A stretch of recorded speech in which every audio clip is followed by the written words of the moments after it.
If a store was selling fish from the Duwamish River, I'd recommend you didn't buy it. If I were taking my friends to a place to swim, I would never take them to the Duwamish River. The Duwamish River is one of the most polluted waterways in Washington State. The Duwamish River is the most industrialized waterways in Washington State. Picture 12,000 dump truck loads of pollution, enough to fill 8 Olympic-sized swimming pools. One of the reasons it's so polluted is because all of us contribute to ongoing pollution in the river through stormwater runoff of city streets carrying oil and grease, fertilizer, and the other toxic chemicals. The Duwamish River remains an important habitat for the thousands of salmon and trout that visit the marshes each year to spawn. The Duwamish River's polluted dirt or settlement is thought to settle along the river's final 5 miles above the West Seattle Bridge. This part of the river is classified as one of the nastiest polluted messes in the county. My opinion about the Duwamish River is that people think it's just a pocket of water that's only good for throwing garbage into. Well, that's not true at all. People need to open their eyes and realize that it's much more than that. These are my thoughts about the historic and current pollution of the Duwamish River.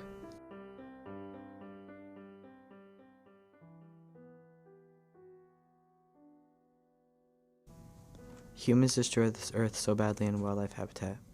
Us humans mess up this earth so badly and we don't even care. However, some people care about this earth. I care about this earth.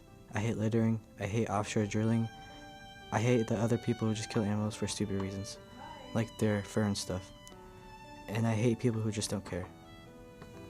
When you litter, it affects more than just other people. It also affects wildlife habitat.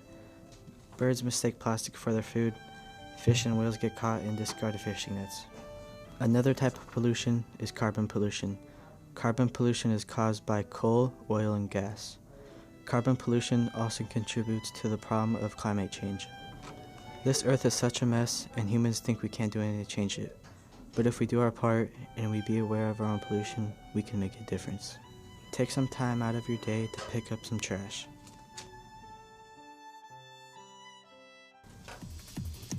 Ocean acidification impact on shellfish in the Puget Sound, pollution in the waters. Hello, today I'm going to be showing you one of Earth's main extended problems, pollution, but not just normal air pollution. We are taking this in the waters. Ocean acidification is where the excess pollution that cannot go into the atmosphere is transferred instead to our seas.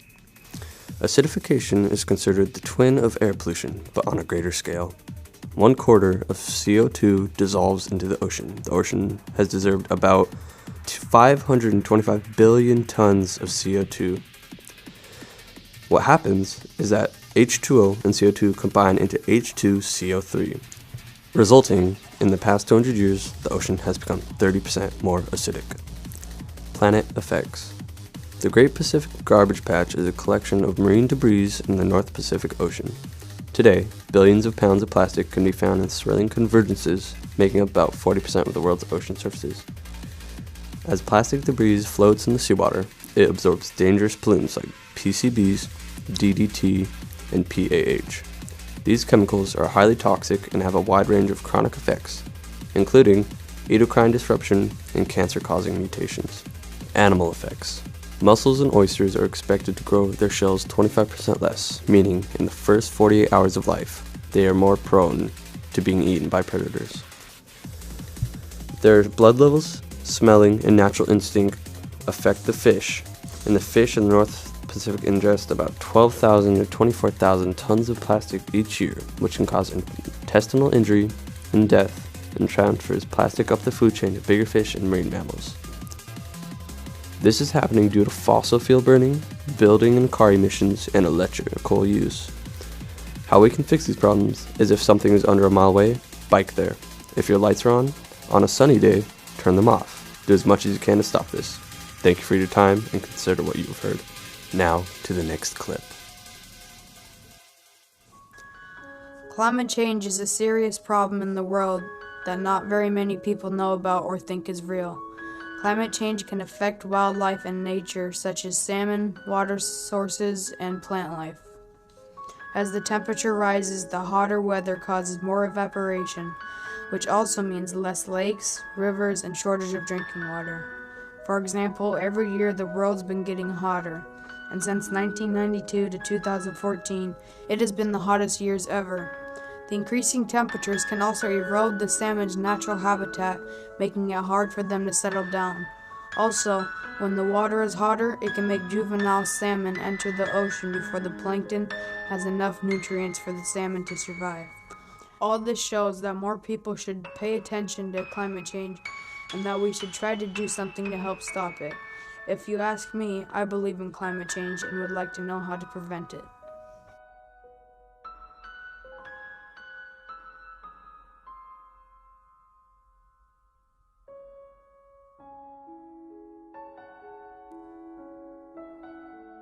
Fish farms versus wildlife fish. The next time you buy fish at a store, you should stop and think whether it's wild fish or farm raised. Is farm raised or wild fish better for the environment? To me, I think that wild fish is better for the environment because the fish are out in the wild and they're in a net or a building their whole lives. While fish die out in the rivers, their bodies feed all the animals that eat fish like bears, hawks, eagles, and orcas. They all eat fish to survive. How would you like it if someone much bigger than you kept you in a net for a tank for your whole life until you're big enough to eat? There's a lot of debate on whether wild-caught or farm-raised fish is better for the environment. There also might be a slightly different taste between the two. To me, I think that wild fish are better for the environment.